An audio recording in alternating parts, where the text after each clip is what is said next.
Hello, everybody. Hello. Welcome to episode number 33 of Roll20 Presents The Burning Wheel. Right before I hit the button that makes everything go, I was like, oh, come on, please work. Please, for the love of God. Because, so today, this is something you'll understand intimately if you're a Twitch broadcaster. And if you're not, please feel for us. So today, for me, is a combination of there was an XSplit update, there was a Windows update, and 2 days ago, I rearranged my entire streaming setup. So when I pressed the button that makes you hear and see us, I was like, please, if there's a God, Please, dear God. please make it work. Yeah. So if you're Pantheon of angels. if you're watching this live on Twitch, let me know if anybody is like wildly off volume. I should be louder than I usually am. So that's nice because I'm usually the quietest one. But let me know. Let me know. If you're watching this on YouTube, just tough it out. Twitch chat will do your work for you, and the problem will be solved in like 10 minutes. Yeah. Hello, Deal everybody. with it, YouTube. Yeah, YouTube. Don't bait Or them. Don't do YouTube. that. Bait them. Don't do that. This is baiting right here. Don't do it. No. God damn it, Elf. Yeah. So hi. Hello. How is everybody? How are we doing Hi. today? I'm doing very well. Yeah. Very What have you been up to, Elf? What have I been up to? I've been playing XCOM a lot again. I saw that. I've reverted to 2 years ago, Nice. Elf, and now I'm just playing XCOM again. Yeah, I feel like it is the ancient past. I played HOTS on stream last night for the first Holy time in shit, like really? a year. Yeah. I'm planning to do that this evening. So Yeah, you're gonna play some HOTS this evening? Yeah, that's my plan. Are you just spamming Decker King? I might join you. No, I've been rocking Oh, medieval you might lately. join me. Okay, Yeah. well, I was I'm thinking interested. about it. If you're online, I'll ping you on Discord. Yeah, hit me up. But so that's going on. My lovely friend Siobhan is back from London in a permanent fashion. Oh, cool. So she's sitting right over there. But yeah, like, so there's like apartment stuff happening and like figuring out stuff. Not for me, but for her. So there's a lot of Stuff going on. Yeah, it's one of those things where like if someone that you're close to is like moving and stuff, you end up just getting like you're part of it. You just get dragged into it. Yeah, I feel you. Yeah. See, That's well, cool. when I was moving, Adam could not come into the country, so he didn't have to be part of it. Yeah, it was nice He to be couldn't like, come into the you know, I country." can't. I'd love to help you move. I really want to, but I can't. I have diplomatic immunity from being helpful to you right now, Oh, so shit. yeah, so I couldn't. Canada. Yeah. Diplomatic immunity from being helpful. Yeah, it's weird. It's hard though as a What Canadian. what I would say though is like having gone back to XCOM and like played more of it again. Yeah. I really like its gameplay, like its gameplay loop. So I was talking on BattleTech stream. doesn't do it for me because it feels like it takes effort to play. Whereas with XCOM, I'm like, fuck yeah, we got wiped out by aliens. Let's go again. I was talking about this on stream the other day about how I'm kind of envious of people who like aren't necessarily variety streamers or who are variety streamers but have like that one game they can just go Yeah. back to and play no matter what. I don't have that, but I feel like because as soon as I started talking about it, people were like, "Oh yeah, like Elf with XCOM." I was like, "Yeah, Oh, really? Okay. yeah." People know, they know your shit. They were like, "Oh yeah, they're like Elf with XCOM." I mean, all you have to do is show up and you get killed by aliens. It's great. It's the best part of the whole show. Yeah, it's nice to. I guess for me, role playing games are that thing. But Yeah. they just require so much more work than like booting up a PC. You know what you game. should try? Overwatch for You me, know what but you it's should try, definitely Adam?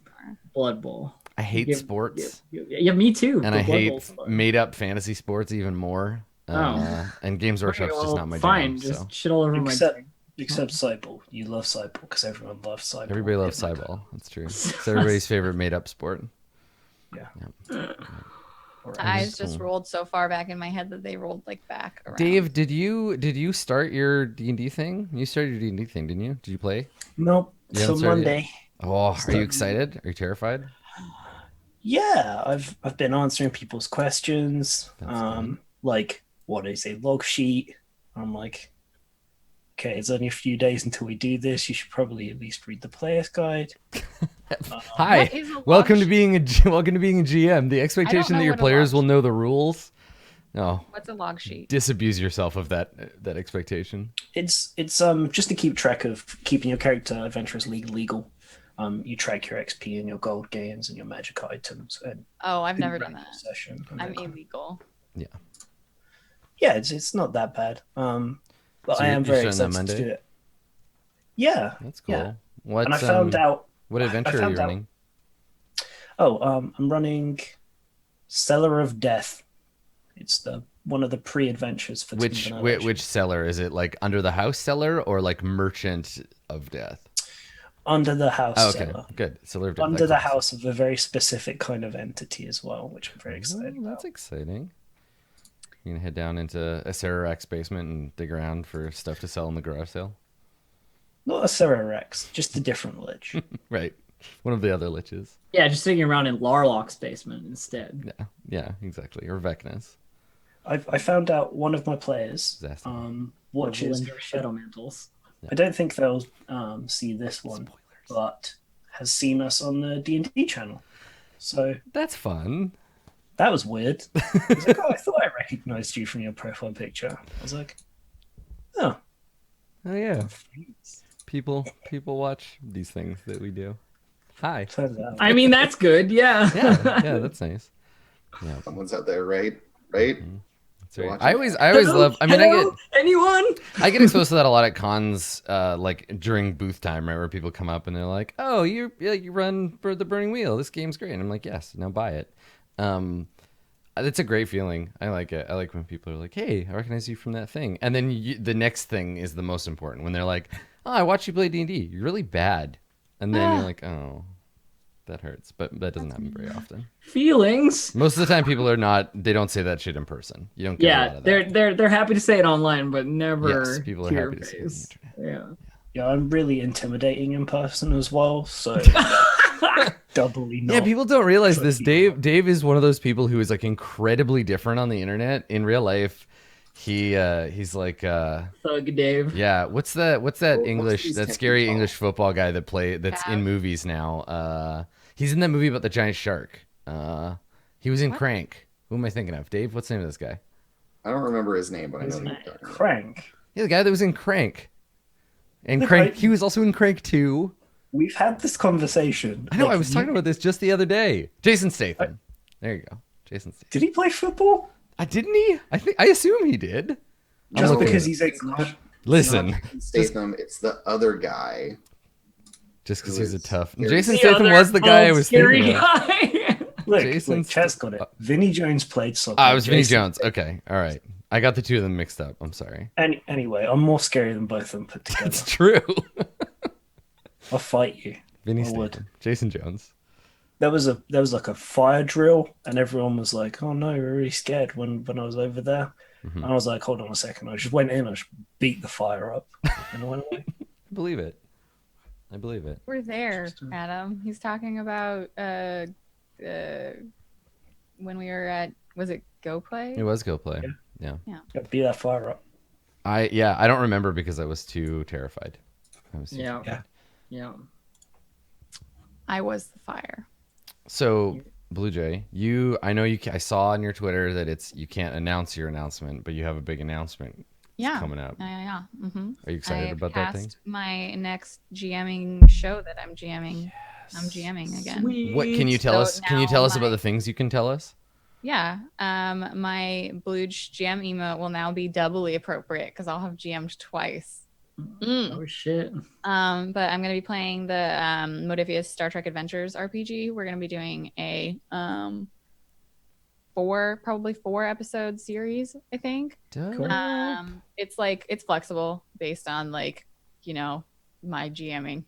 We're doing 3-hour episodes instead of 4-hour episodes. That's so cool. I'm just like That's cool. my things that I know how to do, my internal clock, when to take breaks. It's like gonna be all thrown off. I don't even know. My suggestion for doing a 3-hour show is reduce the amount of what we're doing right now and find like warm up before you go live, and then don't do like a half hour like we're gonna just shoot the shit on stream thing, because then you end up with like a 2.5 hour episode, and then minus the 10 minutes of breaks, so you just kind of end up with 2 hours, and that's a narrow window to try to get shit accomplished in. Yeah, so probably 4 episodes. Star Trek. There's some cool people on it, like me. So some cool people in addition to you. Yeah. Yes, Okay, there's also got it. other cool people. I'll be announcing the cast probably soon because the cast wants to announce that they're doing it. So I'm gonna make a Photoshop. Oh, that's cool. Yeah. Well, good Out of stuff. respect for the It's cat. already on my Patreon. My patrons already know who's involved. For everyone else, it's a secret. Well, cool. I'm excited for you. That sounds really good. Just good luck, and as they say, may the force be with you. I'm gonna kill you. I could see you starting to laugh before you even As said soon that. as Dave started that sentence, I'm like, this is gonna be some like crossover bullshit here. There's a tone of voice that Dave uses when he's like about to make a joke, where he's like, everyone, listen. I'm gonna say a funny. Yeah. It's good. It's nice. I'm glad we all know that though. Yeah. May the force be with you. It's my favorite line from Doctor Who. So Andrew, you continuing your world wandering ways. I think I've seen this background before. I'm starting to figure out your mysterious like pathfinding. mysterious safe houses in various locations. Yeah. Yeah. So where are you broadcasting from today? Are you in country? Have you gone to Bulgaria? I'm in Moldavia. Nice. How's the weather? It's Stradness. It's moldy. It's moldy in Moldavia, Good. obviously. It's very foggy. Yeah, there's a mist rises from the swamps of Moldavia, choking something. I don't know. Yeah.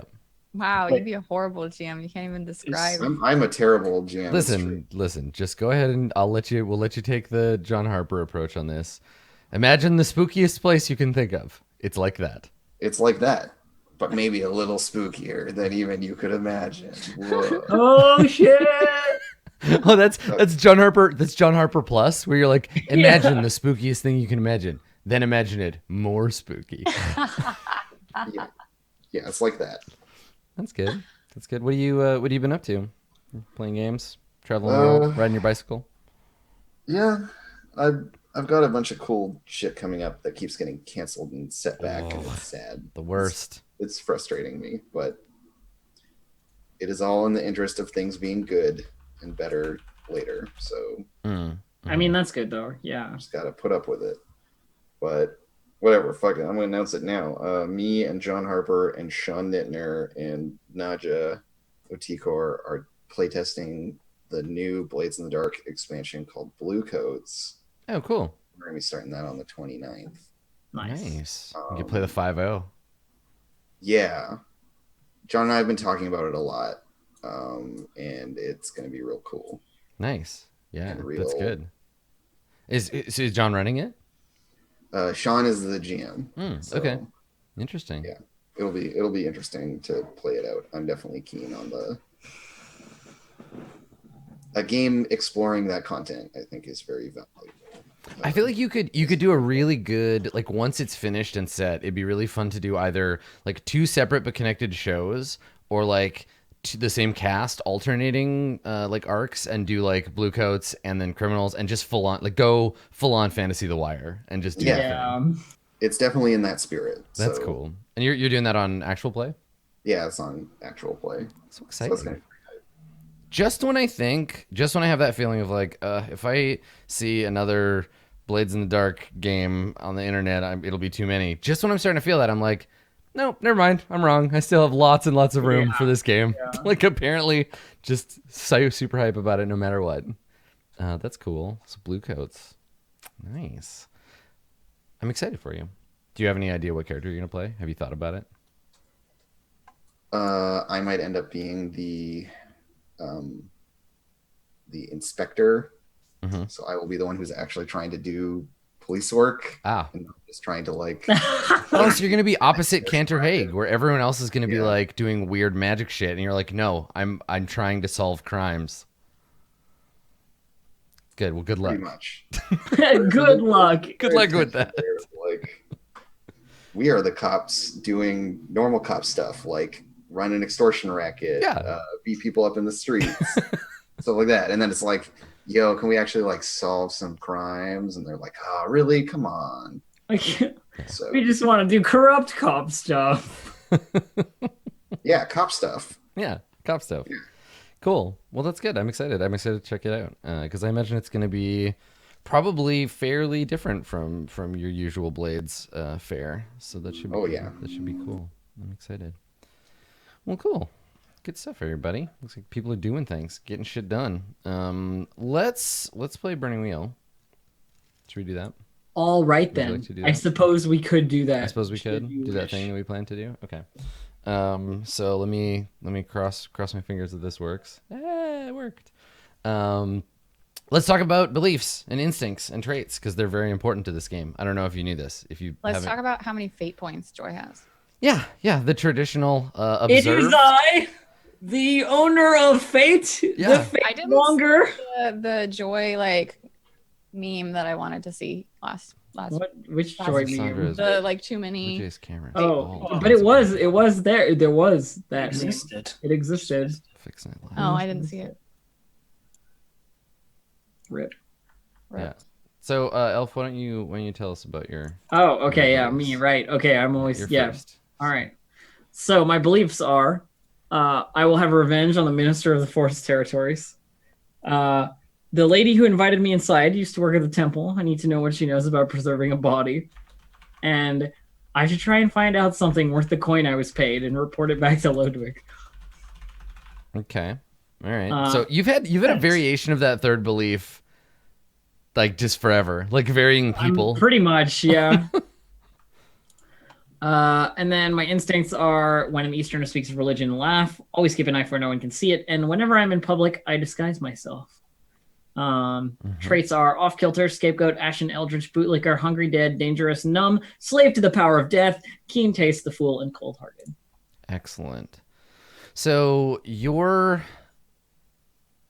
both your first and third belief, if you'll permit me a moment of like workshopping here. So your first and third belief are both very like open in the sense that you're likely not to resolve them. The first one, you know that it's a. I mean, yeah, it's but the a third bounty one, from- the third so- one maybe not though, because it's just about getting some information that like Ludwig might find valuable about Katarina's loyalties. right? How will we know if you've? I mean, we'll know if you've succeeded if you report back to Ludwig, but I want to work on that one a little bit because it's like I should try to find out something about what, like who are you spying on? Where is the like? Okay. Because it just feels like you could just learn anything and go to Ludwig and be like, "Did you know the Eiffel Tower was built?" And he could be like, "No, that's not. I don't care about that." I mean, something worth the coin I was paid. Right, but so that's exactly, but that's not a like we can't know for sure, right? Okay. This is a way to be like, I must get Ludwig to say the word pimento, and then all Dave has to do is be like, pimento, boom, enjoy your persona point.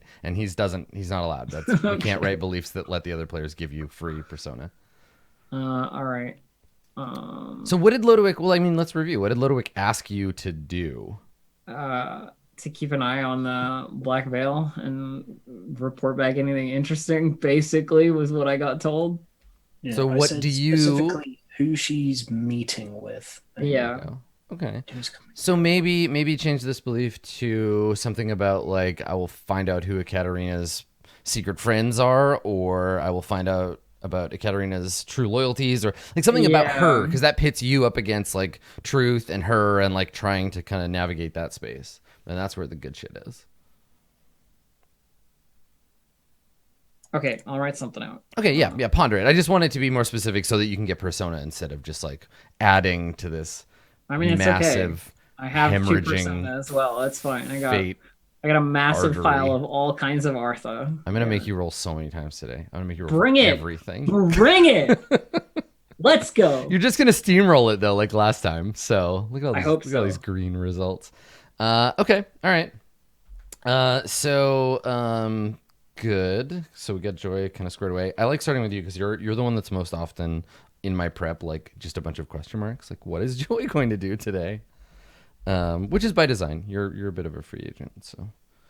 Okay, so let me just make a note. So Katarina, Black Veil, etc. Okay. You know who works at the Black Veil that may be able to help you out? Emilio. Trust me, Adam. I've already thought about it. Okay, all right. Agatha. Wait, who's Emilio? Of the Dark Woods. Who's What happened that? to Emilio? Don't even, because you could make that question into a reality. You have the magic to do it. What do you want to do? Erase him. From Just get rid of him. Just go after everyone's NPCs. Why? Just do it. Yeah, just to be a vindictive jerk. Mm-hmm. No, my beliefs are I must end this curse. I'll use the choir's library to learn more of this angel of winter. Perhaps it has a weakness I can exploit. Can we make that one more direct? I will use the choir's library to learn a weakness of the angel of winter. Yeah. Because perhaps it has a weakness I can exploit is fluff. It doesn't, unless you make it the belief. So yeah, that second part, you can just say like, I will learn a weakness. Because that's the thing I can give you an ob and we can roll. Yeah. Vulnerable. There we go. Okay. The old ways will live on through my coven. I must convince Sufferance and Keela to embrace the traditions. Joy is an ideal tool for removing the minister of the forest territories. I will hex the minister that she might stumble into Joy's hands. Interesting. I'm very curious to see how you're going to do that. Me too. Wait, how am I ever going to do that? Yep. Okay. I will give her the suicidal trait. Yeah, which may not run her into joy, but yeah, that's fine. And that's the trick. Like, I mean, mechanically, it'll be interesting to see how you make that happen. Yeah, I'm gonna put my thinking cap on and figure out what. I'm interested. Yeah. My instincts are: when my coven is with me, teach them something. Never put something back in the wrong place, and always speak truth to power.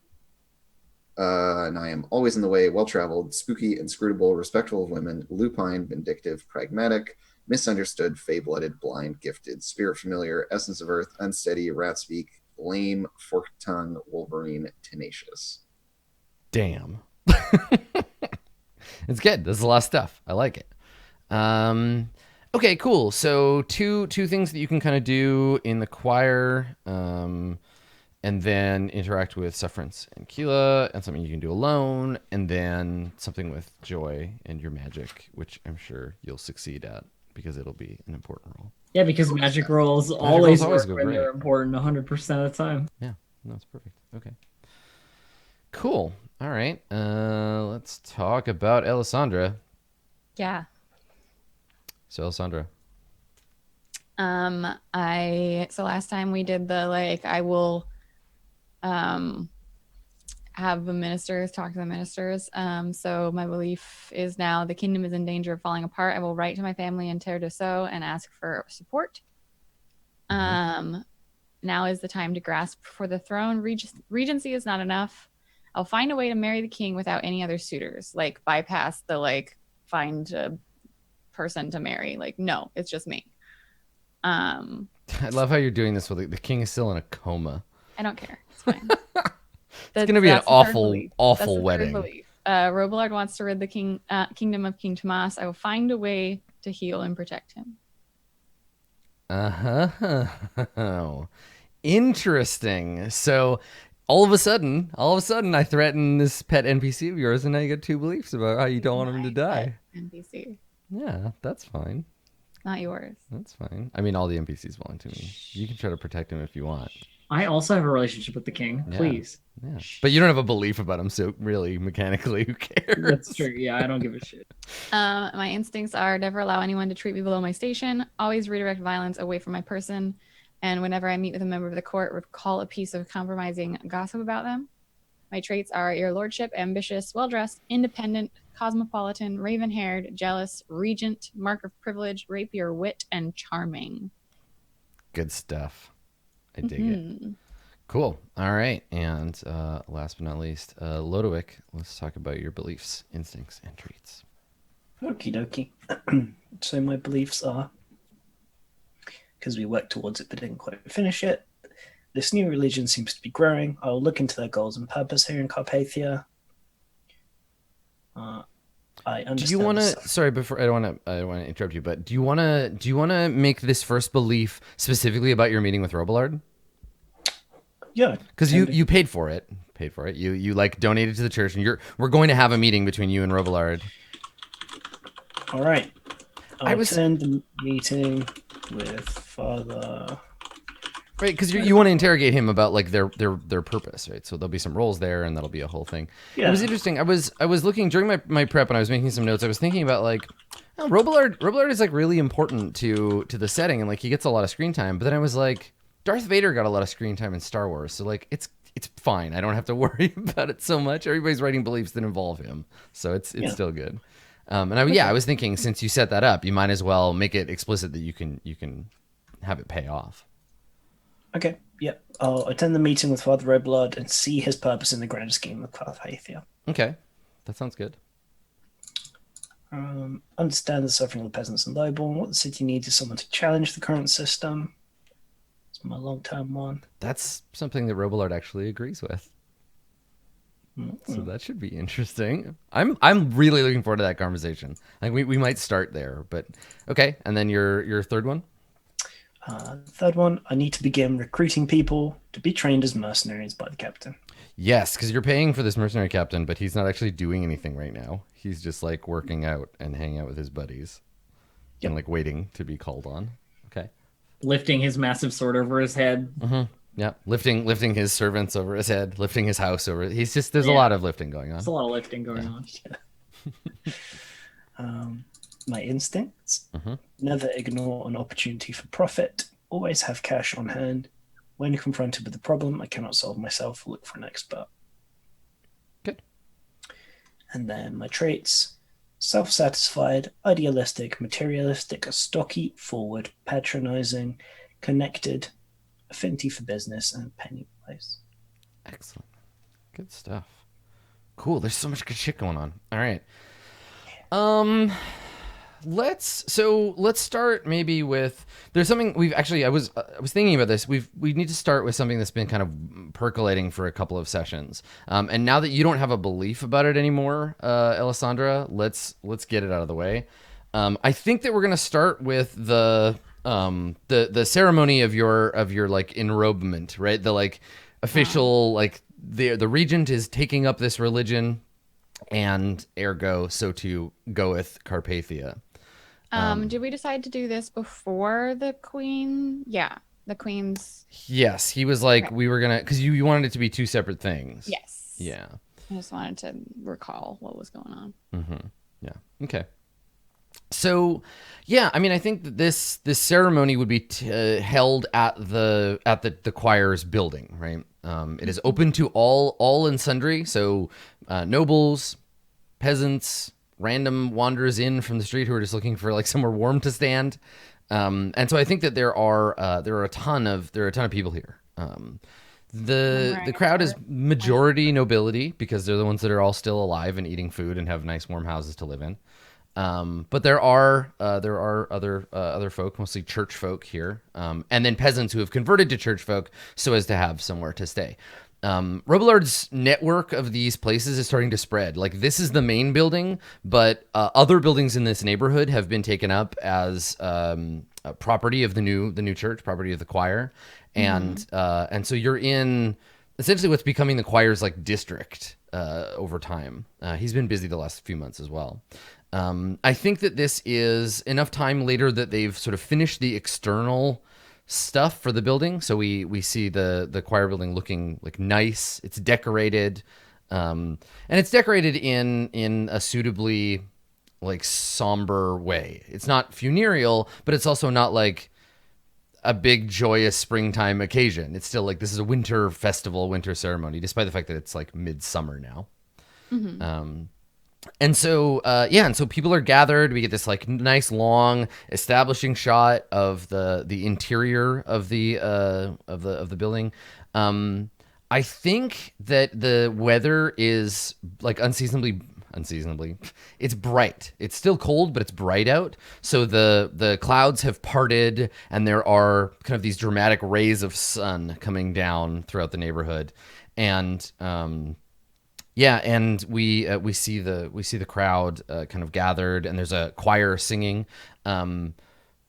Agatha, Lodowick, and Joy are also certainly allowed to be present for this. Lodowick would have heard that there was a big church thing going on. Oh, am I like massed in a crowd in like the common folk watching? Mm-hmm. So Joy, you can definitely be. Well, let's have you make your disguise roll then, and see. All right, let's do that. Yeah. And then this can determine how closely. How closely I can. It's just ob one disguise for you for right now. Yeah. Disguise. No modifiers. Can I fork inconspicuous? Yep. I just remembered we had a fight at the end of last session. Oh yeah, the mock brawl. Yeah. Yeah. Yeah. Okay, so you're good. You're doing fine. Okay, all right. So we see in the crowd, we see Joy among the parishioners and nobles. Lodovic, are you there as well? Yeah, Yeah, you've gotta gone to- know that enemy. Gone to check it out. Okay, so Lodovic and Oberyn are there. Oberyn looking sullen as usual, and then Agatha, you're present, but I imagine attempting to remain invisible. Yeah, me and my coven are like in a side area, like like a rectory or a. The way I kind of Apps envision it, and if whatever. you'll permit me like some terrible drawing time. So it's like the main hall, and then there's a sort of raised area at the far end with like bleachers, not really, like Yeah, stacked for the choir. for the choir to stand on. There's a big empty like open area in the middle, right, where people can stand and gather, and then there are like galleries, I guess, underneath on this side where you can sit. There's galleries with benches, and this is probably where the nobles go, right? Like all the regular types have to be in the middle. I'll put my L for Lodovic. Okay, so that's You're not a noble. that's this area. Well, it's not like a nobles only VIP Rich. area. This is just like if you're rich and dress nicely, you Okay. get to Hey, sit. in nobles only, pal. that. That's right. It's not the champagne room. Just throw money at his face. There would probably be some kind of like, because this is a choir. There would probably be like built into the back wall. You wouldn't see the person playing it, but you would see the massive bronze or whatever brass pipes of like an enormous organ set into the back wall. So the player is sitting behind the choir playing it, and then we see these big pipes coming up, and they echo out through the stone of the building. And then there's like the huge front doors here, and then those stairs we described that Joy briefly paused upon. And then I think there's exits Stupid out. stairs. And there's exits out on either side to like the rest of the building. And what sort of happened is that there are, I imagine like not a lot of other like rooms. There's probably a back hallway to service the organ. And then some other rooms. Not even. I saw. And then there's some other rooms, but like the building itself is pretty structurally like central, but they're starting to connect other buildings to it. So it's becoming this much larger thing that's absorbing the buildings around it. And then outside, I think there's a plaza or like a big open area kind of out front. Where people are currently like gathered and waiting for stuff to happen. So all the rich people are inside. Everybody else is clamoring around outside. And some of these people, the best they're going to get is standing outside and listening to the singing and the organ and trying to guess what's going on inside. Because there's just no room. So here's the question: am I inside or outside? Would you like to be inside? Yeah, I think so, but I feel like I'd blend in less with that crowd with a one. Well, they'll be lucky or whatever poor people inside too, like in the middle area, right? People who are able to get in. Yeah, that makes sense. So make a like lesser nobles or nobles who just weren't fast enough. Make an inconspicuous roll to see if anyone like, because if anyone notices you, they'll probably be like, I'm sorry, you need to get out to make room I'm for-" supposed to be dead too. Well, this isn't like no one notices. This is you blending in as a poor person, not you blending in as like not Joy. So I think the ob for this is probably going to be like 2. I think. Okie doke. Yeah, let's call it ob 2 to see where you end up. Okay, is that one a Yeah, 6? It It is. it is. I'm gonna spend fate. Look at that. Oh damn. No. Okay. All right. So no, I think that you tried to get in. You probably end up near the door Yeah, enough just that you in can the hear. sort of like front of the throng outside. Mm-hmm. Yeah.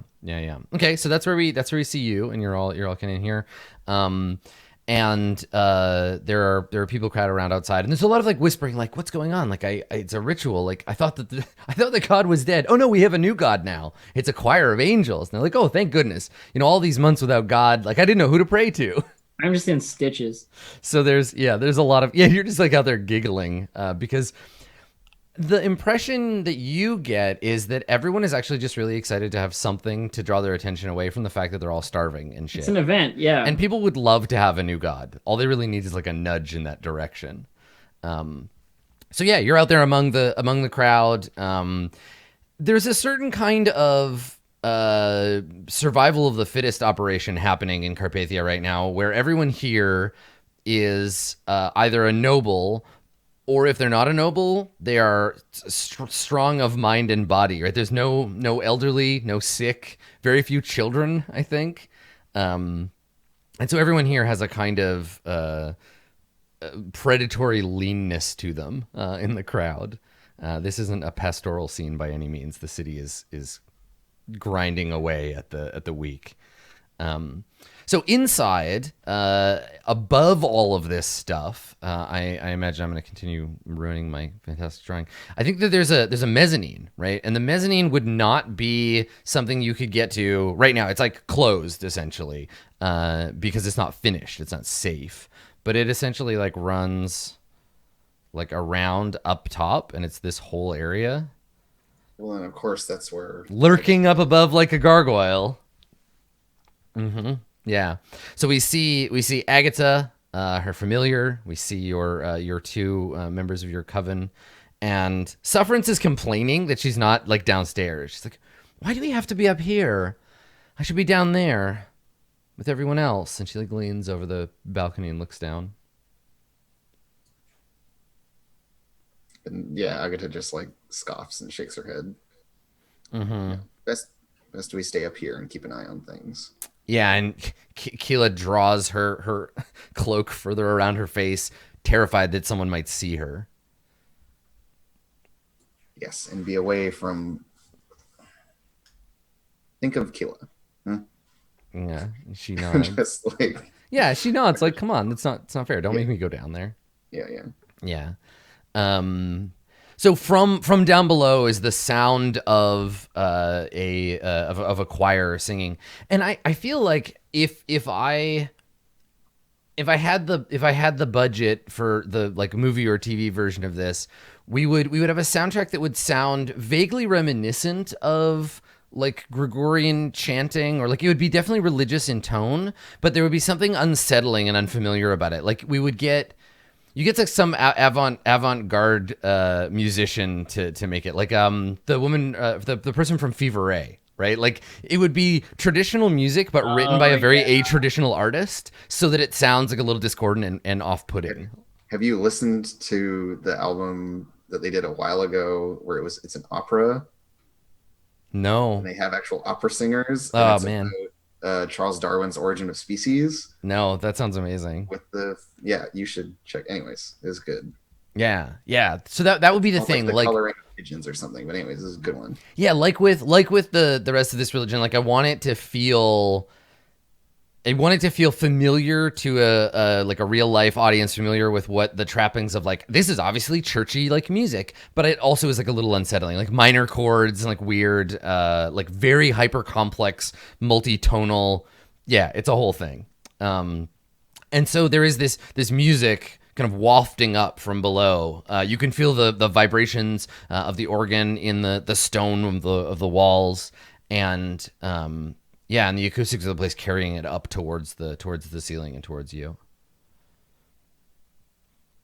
And meanwhile, sort of backstage, Alessandra, we see you being prepared Wearing a horrible dress. For your part.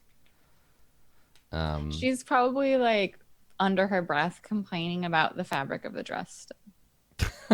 Good. It's good that you're focused on that. Mm-hmm. And so you're with Robillard, and Robillard says to you, stop fussing, and like grabs your shoulders. What am I? Explain to me again what exactly is expected of me in this spectacle, Uncle. Nothing. Stand, Nothing. Smile, but not too much. I think that shan't be a problem for you. Be imperious. Let them see not only a regent, not some temporary ruler. Let them see their future queen. Let them see in you the spark of the divine. Let them look upon you and hear in their hearts the song of the angels. You are to be a product of their hard work. Show them the nobility of your lineage. Show them your blood, but say nothing. Simply stand. I will take care of the oration for today. Right. And she's basically like, that was, yeah, I don't know if there's really a way to stand that encompasses all of that bullshit you just said. But she's acting a little bit like a teenager who doesn't want to be in a place, you know, but she's doing it. So yeah, she doesn't roll her eyes, but like grimaces a little bit and then looks away. He sees it and he scowls, and I think he grabs your jaw to like turn your head towards him, like pay attention, like you're being a petulant child, so he treats you like one. Yeah. And he says, "Why are you doing this? Doing what? This?" And he like looks at you, and like he means like everything that you're doing. What is the deal with your life? Like it's a rhetorical question, you know. He's gonna follow it up, but he wants to see what you say. You mean going through with this? All of it. Being here in Carpathia. Everything with the king, the kingdom, your regency. Why do you want to be queen? Because why, Alessandra? I was sent here to be queen, and they, idiots that they were, chose that woman instead. This is so you simply do whatever you're told. No. Then why are you here? What do you want? I want to be in a position where no one like you, uncle, will have the power to tell me what to do ever again. He shakes his head. It's a childish thing to want something you'll never have. We are all beholden to someone. Right now, you are beholden to me and to those people out there. And I am beholden to the angels and they to God's plan. And all of us have a role to play. You will never escape that plan. But it is not wrong to have desires, Alessandra, to want things, to want power, to want control. I want to give you those things. You have to find harmony, Alessandra. This isn't just about you or about me. And he gestures. Do you believe that God has a plan for you? And that plan is executed by his angels? And like when he says like, do you believe that God has a plan? She like probably like was about to, you know, be like, no, God is dead, uncle, you know this. But then he continues on. Mm-hmm. I have seen the work of the angels. They, through you, saved my life. I assume there is some reason behind it. I do not know. I do not want your assumptions. I want to know what you believe. And he like pokes you in the breastbone. He's like, here, in your heart.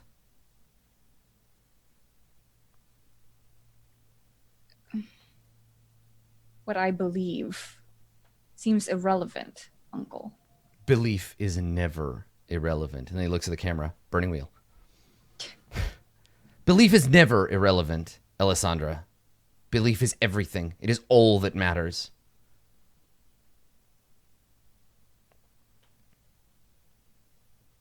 I believe that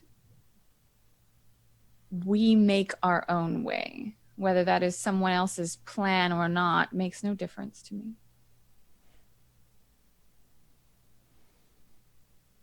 He looks at you for a second, and you can see him. Something changes. Something about his like feelings or his opinion or something about you has just shifted when you said that.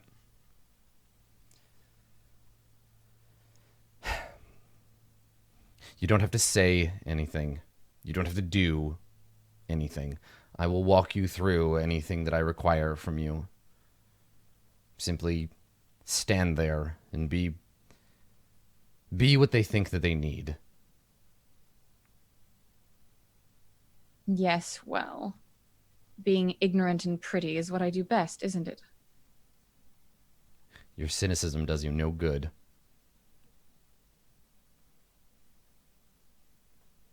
Stay here. I'll have you called for when I need you. And he turns and he goes to walk like away, like out towards the stage. Unless you stop him, unless you want to you can let him go. No. Okay. All right. Blow a raspberry at him as he walks away. Yeah. Yeah. Okay. So he doesn't storm out. His effect shifts as he walks towards the door, and he goes from being like your manipulative uncle to being the sort of beatific, like you can see him putting on his archbishop act, which is like it's as much an act as the rest of his personality, so it's like real and it's not. But he walks out the door like right as the choir is finishing their complex arrangement, and when he steps out, the nobility they recognize him and they're like, oh, okay, like things are happening now, and everybody kind of like hushes, like quiets down as he walks out onto the stage. And as he speaks, we get like shots of each of the group of you, and I don't have like a speech prepared for him or whatever, so I'm gonna wing it. But imagine that it's as eloquent as I'm gonna roll and make him be. Yes, of course. But basically, he steps out and he addresses the crowd, and he says, "This is a winter without end. It has been longer than any snow deserves to lay upon the ground, even here in Carpathia." And there's like a little bit of like, yes, it is cold here. He noticed. And he says, but each day the sun yet rises, and with it hope, renewal, that we are not alone, that we have with us that which is most important, our family. We have with us our sons and daughters, parents, cousins. To each and all, regardless of our stature, we are brethren. And he's like looking individually at people and giving this very serious, like, yes, I am your brother. Yes, I am your noble cousin. Like he's like really making a point of like looking to everyone in the crowd as he's speaking. And he says, and so too are we, men upon the earth, the children of our Lord God. May he rest eternal in heaven. And his children, the angels, have not forgotten us. And there's a couple of sort of hallelujahs in the crowd, some of the more like aggressive believers at the mention of the angels. Around us, in everything, are the patterns, like fingertips. We see them in the delicate flakes of snow that yet fall to test our faith. We see them in the works of our hands. And he gestures like, look at this beautiful cathedral I built. And everyone kind of looks around. And we see now something about the interior of this place. In the same way that the music is familiar but odd, we now get these like lingering shots on the kind of like funky like architecture of the place. Like it's a bit postmodern. It's a little weird and like curving in ways that kind of illustrate to us that it's a bit off. And I guess the soundtrack would reinforce this, right? This is where like a slightly unsettling minor key would come in, and we see this place, and it's very much like a place Miro would be comfortable, right? I think Chat was picking this up, right? And so he says, in all the works of men, the geometries of the angels, and above and through it all, their song, the harmony of all that which is. We are bound together. We are family. It pleases me, assembled faithful, to bring before you a member of my own family. My blood, beloved daughter of my sister, the Lady Alessandra Corvidae, your regent. And in the wings, one of the nuns that has been set to attend you gives you the like, hey, go on. This is your cue. I guess she would just probably walk out to stand wherever it looked like Robillard expected her to stand. He's got his hand out to like bring you to him. Yeah. And she's definitely like she's not so stubborn that she's still looking petulant, you know? Like she knows what her job is here, so she's probably got like a softness to her face that's very put on and like eyes downcast and all that, acting like whatever. There's a test here to see how people see you. I guess you tell me what your intent is, because you want to set their opinion of you. This is more people than you've been in front of, like in a really long time.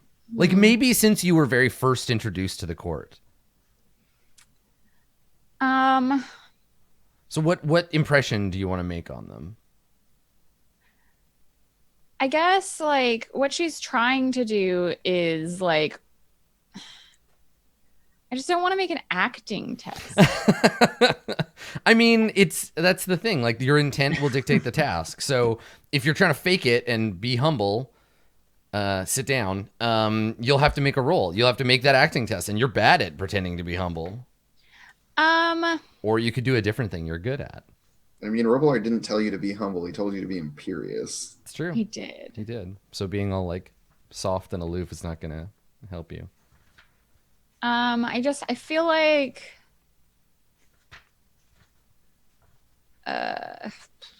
either like conspicuous as like trying to like stand out and like highlight herself more than she already is, or like conspicuous would be an obvious test here. Or maybe this is like in some but you're way not, like I pick the test. You tell me what you want. Oh, okay.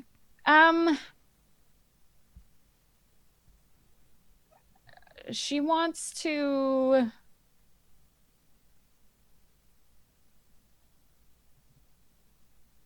I don't know, like Robillard's speech was this whole thing is very much like trying to set her up as like a figure for the church, right? Yeah, he's boosting you to be like, this is the regent. She loves the choir. You should also love the choir. Also, this is like officially like a thing, right? Is this an etiquette test? Like, how should I behave here? And then I can like decide how to behave here? You can make a linked test for etiquette. Yeah. But I mean, the thing is that there is no etiquette really for this. You know how to behave when you're put on display. You already know what he wants. I don't think etiquette will help you get more information. Okay. Yeah, I get because I feel like conspicuous would be like drawing attention to oneself, and like you are literally standing on stage. Yeah. So if it's being in control of that, right? But don't think about the test. You tell me what you want. I have a hard time doing that because I'm leaning into like she's acting like she's, and then like that verb is. If you I mean, think about this. If you succeed at the test I'm going to make you make, what will be different? How will they look at you? Do you want them to look at you with awe? I want them to look at her, because like a lot of the things that we've had in the past, like she's a stranger, she's not Carpathian, she's not one of them, but like this is a new kind of venue. So I guess I want her, like I want them to think of her as like included, but also standing apart. Like, you know, like I'm like you, but better. Yeah, exactly. I am you, but I'm also far better. That's than you. 100% a conspicuous role. Yeah. Okay. Yeah. Yeah, that's what she wants. Okay. Well, you get a helping die. You get 2 helping dice, in fact, from Robillard's oratory. Yeah. You're attracting attention to oneself. It's not a massive gathered crowd. Yeah, it's busier than a busy street. Let's call it Ob 4. If you succeed, they are paying attention to you.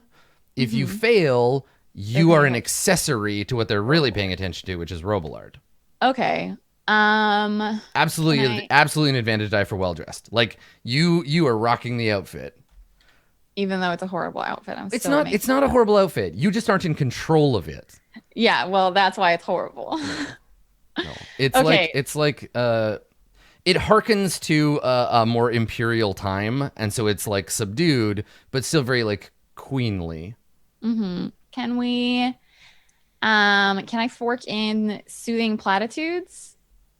Because I want them to be like No, because no one's angry with you. No one doesn't like you. I mean, that's but totally soothing not platitudes, true. you don't have to not like a person. It's just like reassuring them that things are like as they should be. And That's not a platitude. That's a reassurance. Like a platitude is like the emperor's new clothes, right? This is like I don't think you're not being soothing. Yeah. can I fork in etiquette? Yes. Yeah. Because I know how to behave like as I should, noble wise. Because there's no like.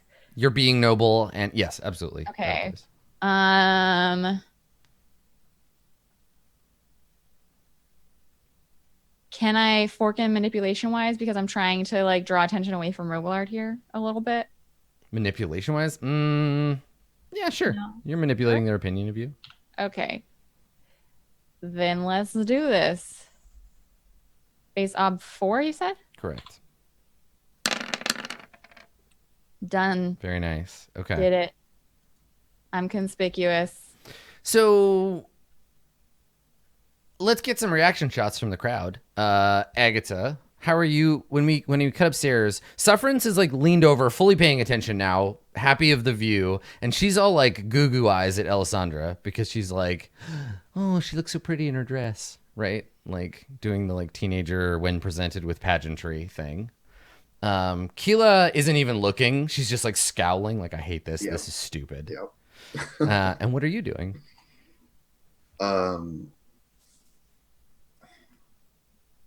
Agatha is getting Sufferance to tell her what is happening, but she can't see. Right? Oh my So god! she's So just like someone's coming out. Oh, it's the regent. She looks so beautiful. Oh, in her dress, and she's wearing pearls, and she's just like gushing about how pretty Alessandra looks. Not that Alessandra herself is pretty, but like the other thing. yeah, and so Agatha is kind of like shaking her head. None of that matters. How are the people receiving her? And she looks over at you and she's like, "What? What do you mean? They love her. She's beautiful.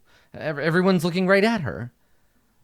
And we get a pan across the crowd, and we see everybody kind of like looking, and like the noble women are like whispering kind of about the same thing. Like they're just older and richer than Sufferance, but they're mostly like, "What a beautiful gown. Oh, she looks so lovely. Oh, she's always so well dressed."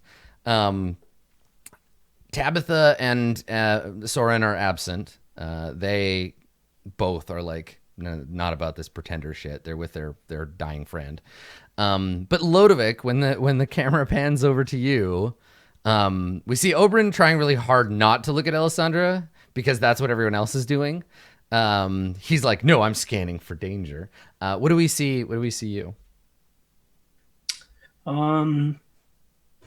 I'm looking, and it's kind of like a begrudging, like, this is all very impressive. But he doesn't want to be impressed by Alessandra because he doesn't like her. So yeah, you haven't seen her in a while, and she's moved up in the world. She's the regent now. Yeah, he probably says like under his breath to Oberyn, he's like, I'm glad she's not speaking. And he doesn't say anything. He's just like in Secret Service mode. He's just like, oh. So Sufferance describes this. We get the pan continues around where we see in a position of honor, like standing quite near the stage. We see Reza and Nekulai. Reza is looking at Alessandra with a confused mixture of like disgust and also like he would probably, if you really got down to it, if you could get him drunk enough to admit it, he probably thinks he loves you. And so he's looking at you like He's looking at you like a man who just spent all his savings on a very expensive car, but is too scared to drive it might look. And Neculi is looking at you just like with his placid, very quiet, like not squirming, or he's being eerily well behaved. And he's just staring at you.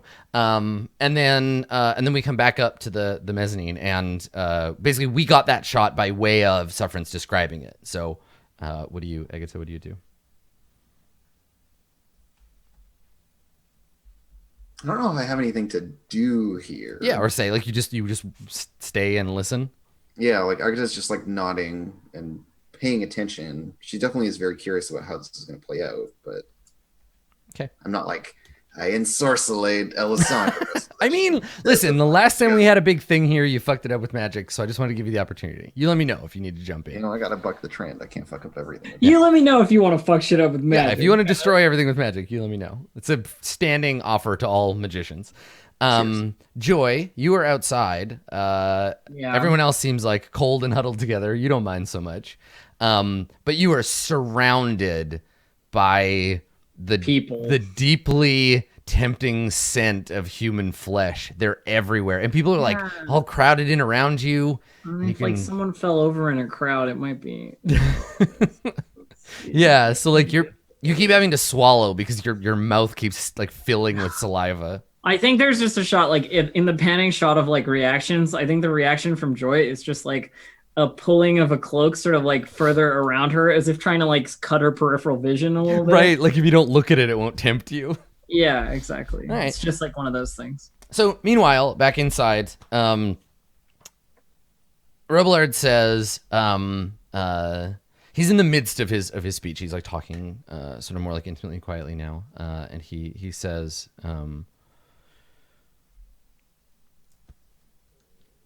the Lady Regent and I have long lived apart from Carpathia. I myself have only been here less than a year. I came for the convocation and was witness to that most great tragedy. I have seen the winter come, and I have watched the suffering of Carpathians. And he gestures to you, and he says, but my niece, the Lady Regent, is a woman you know. You have embraced her as your own. You have seen her in the castle, and you have seen her at court. She is one of yours. In the same way that we are all part of God's family. And they're all like kind of whispering like, I used to hate her, but he's right. She's so lovely. And he says, in these trying times, we must bring close to us those who we love most and who love most of us. The angels are present. They are here among us. You can see them everywhere. It is time that we embraced them and their teachings. It is time that we let go of our mourning for our Heavenly Father and let him rest, so that his children and his grandchildren may take up his great works. And the choir has begun like a low, like baritone harmonizing that almost like no one really noticed, and it's slowly been like rising in volume. Someone brings up a bowl. Like there's two priests that bring up a massive and very ancient looking. Like it's like it's got like verdigris, like this greening. Like it used to be copper, like a big copper bowl, but it's all like green now. The outside of it is etched with strange sigils, the same kind you can see in Robillard's tattoos, which uncharacteristically he rolls back his sleeves. Actually, I guess there would be monks that would do this for him. So he just holds his arms out and they roll back his sleeves. You can see both arms like covered in tattoos. Some are new and this like dark blue. Others are long faded, the color of a summer sky. And the bowl is out before him. And he says to the crowd, the angels have chosen the Lady Alessandra to lead you. to hear their words and song, and unto you deliver their intentions. I will be to her a shepherd, a guide, an interpreter, but the song of heaven is for her ears. And he looks out to the crowd and he says, but she cannot rule alone. She needs you. And he like does that kind of like long look, like, I mean, you and you and you, everybody here. In all of your hearts to accept her. Will you do this? And like right away, there are a bunch of people in the crowd who are just like, hallelujah, yes, of course. Like, we love Alessandra because you told us to. That's the implied statement here. But like the rest of the crowd, there's a little bit of like, but she's still a foreigner. Like, I don't know. I'm not sure. Make a roll. Yeah, and he's gonna roll, but he says to the crowd, and he looks up at Agatha and the coven, and when he says this to acknowledge you, and this is purely for you. Nobody follows his gaze. He looks right up at you, and so you know that his words are for you. He says, "We must be flexible. We must change in our hearts what we think of as kith and kin. Erase old ideas of who is foreign and who is not. A new Carpathia must have room for us all." And and then he's gonna roll his oratory. Are you helping, Alessandra? I mean, I'm doing what he told me to do, so I would assume that's a yes. Okay. What He's skill not are like you helping acting with? out or anything. Yeah, I mean, I guess my question is, do you actively help? Like, do you remember the things he told you to do? Like, he gave you a little bit of like, sort of like direction before, like, when I say this, like lift the veil back, or like, because he's basically gonna get some water and he's gonna pour it on your head. There's like a baptism thing that's gonna happen. So Awesome. do you like? Yeah, she doesn't want to. She doesn't. I mean, the thing is like this is all like a performance, and if she like is stubborn or doesn't do the right thing, then it'll show badly on her too. So she's gonna go along. She's gonna do what she remembers. It has to be something I have open. Yes. I mean, you have conspicuous, right? I have conspicuous. So Yeah. that's definitely an option. Yeah, I just don't have cult doctrine open yet. Yeah, that's okay. You don't need that. Okay. You don't need to understand the part you're playing. You just need to play it. I hate that so much. Yes. Okay. I will help with conspicuous. All right. So he is gonna roll. He's gonna roll his oratory, which is, and then let's see. He's got doctrine, persuasion, suasion, ritual, hella ritual, rhetoric, philosophy.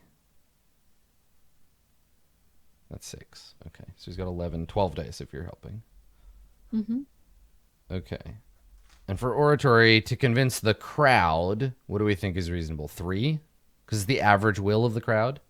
Yeah, 3 is usually the average. Oh, yeah, Emperelia too. Yeah, thank you, chat. Okay. And then everybody else can apply their own will to this. But if he succeeds, what he says is true, as filtered through, like, his message is, we're all family. The angels are our elders. We should listen to them through me.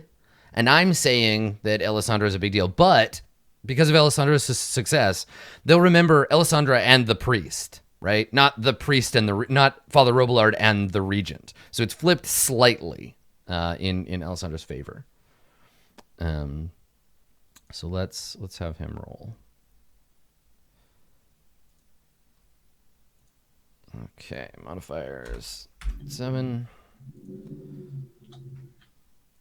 Okay, base ob 3. I suspect there should be no trouble for him. Let me reroll. I still have it opened from before. Let me uncheck that. There we go. Okay, I'll try that again. So 5 plus. There we go. Okay, so not quite as good, but still pretty damn good. Plenty Okay. high enough. Yeah. So like, I guess what is everybody's response to this? So he does the ritual part where he stands in front of you and he like lifts some water in his hands and he kind of like sings this religious, like he's translated it himself from some ancient text, and it's like an anointing of a ruler. And I mean it's good enough that he convinces everybody, right? Like Alessandra, you believe this. Agatha and Joy, in hearing these words, like you believe him. It's not mind control, so you can change your thing, but he basically just establishes like this is the new way of things. And I think that Sufferance, of course, is like crying, big messy and she's like not even sure what to do. A bunch of people in the crowd are the same. The nobles are all looking like very self-satisfied, like, yes, she's one of us, like things are going to be okay. And then he's going to do a miracle. He's going to perform a miracle as part of this. He's going to pray for a miracle, and this is where Damn things it. go I either had great or a bad. miracle as my beliefs last time. And I changed it. Yeah, well, now you care about your own shit. I would have just kept it for one more episode. So he's going to perform I think a Rob 3 miracle. It's pretty much just cosmetic. It's your standard Op3 miracle. Yeah. +5 spectral manifestation. That's right. It is a manifestation indeed. So the choir begins to sing, and their song is both reverent and triumphant. It is a song that is meant to humble those present, and then he's going to back that up. Yeah, I think it's either Ob 3 or Ob 5. I gotta check because he's making people like hallucinate essentially. But the faith thing is like 2 pages long and I can never find it.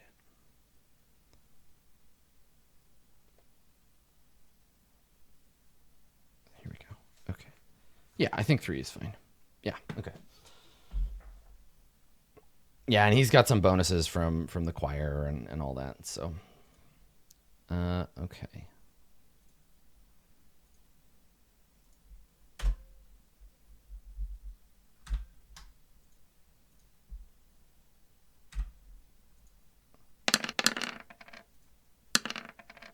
Hell yeah. All right. So when the water, he holds his hands above your head and like lets the water like pour down, and it's supposed to pour like onto your head and like whatever, and then you're damp, and then someone will bring you a towel. But when it touches you, it evaporates like as soon as it touches, and so there's just like steam that rises off of your skin, and from your feet, and then out like suddenly along the ground, flowers bloom as though 'twere spring. So yeah, from where you're standing all the way out into the church, and then spilling down the church steps, spring grass like just blooms from the stone. Flowers open. Suddenly the place is full of the scent of like a spring meadow, and just everyone like gasping, and the whole place like illuminates with sunlight. People pass out, and there's like cheering, and everyone is just like, this is obviously a moment of divinity here. So I have to make a steel test? Yes, everyone needs to make a steel test, please. Okay. Is there like a higher ob or anything? Yeah, there's got to be something. Yeah. Is steel open-ended? I have it marked as open-ended. Yeah, I think so. Yes. Okay. Because you could. Yeah, steel is always open-ended. Okay. All right. What is the ob for supernatural flowers? Well, so the ob is always your own stuff, but witnessing pronounced sorcery at play is plus 3 ob. So Oh. +3 ob? Mhm. Okay. Your hesitation is just like longer. Everybody make this test. See how long you hesitate, and then we can talk Okay, I about how you hesitate do for it. 4. Damn. Wow. Wow. 8 Ag- successes on 8 dice. Agatha doesn't give a She doesn't fuck. even see it. I mean, I got 8 successes because it was open ended, but yeah. Still. Also, Dave being Dave I actually has also all passed. successes. Dave has only Wow. 0 successes. 8 successes on 6 dice, Dave. Yeah. Yeah. Wow. What the Holy fuck? shit. The two of you are, that's What? out of control. What? Agatha is a very steely lady.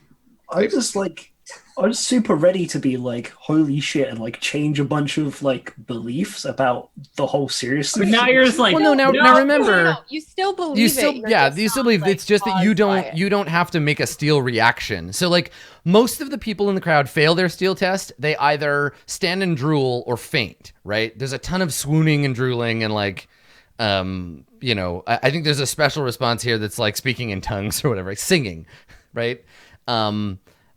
But the two of you are just like, this has happened. You see it, you observe it. It's obviously magical, but you don't. It doesn't like. You don't lose control as a result. But for 4 and 5 heartbeats together, what Blue Jay? What does Alessandra do? Alessandra's stand and drool. Mm-hmm. And it's very much just like it was before when like she felt the angel like touch her shoulder and like hold her there when with the king stuff. I have a special vision that you get in a second, but I just want to Okay. see. So you stand and drool. I stand and drool. Yeah. Okay. Joy pushes her way through the crowd, anxiously trying to move away from holy magic that has just happened. So you flee. Yeah. Totally. Okay.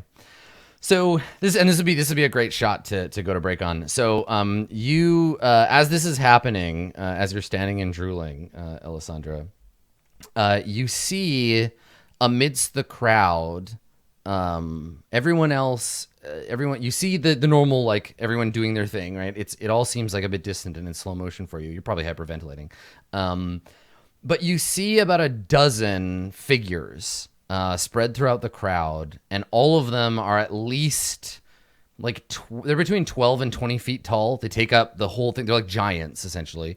They're semi-transparent. Some of them have like 6 or 8 limbs. One of them has a halo of fire burning over its featureless face. One of them has a set of 16 feathered swan wings erupting from its back.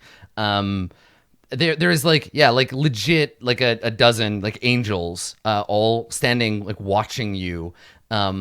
One of them particularly we linger on. He looks the same as all the angels, but is just human height, wearing human clothes, though fine human clothes. In respect for the ritual, he has taken off his traveler's hat. You see a fine, foreign-looking, handsome man Who's giving back? standing amidst the crowd, just like watching you, like twirling one of his mustaches, amidst these like other like horrific entities that all kind of are like reaching towards you. And then you don't really remember. Maybe you black out after that. I think after that I probably yeah, and you faint, and Robillard like catches you, and that's the thing. We see everything sort of fade from your vision, and we cut to break. So that'll be part 1. Don't go anywhere. We'll be back with more Roll20 Presents The Burning Wheel right after this.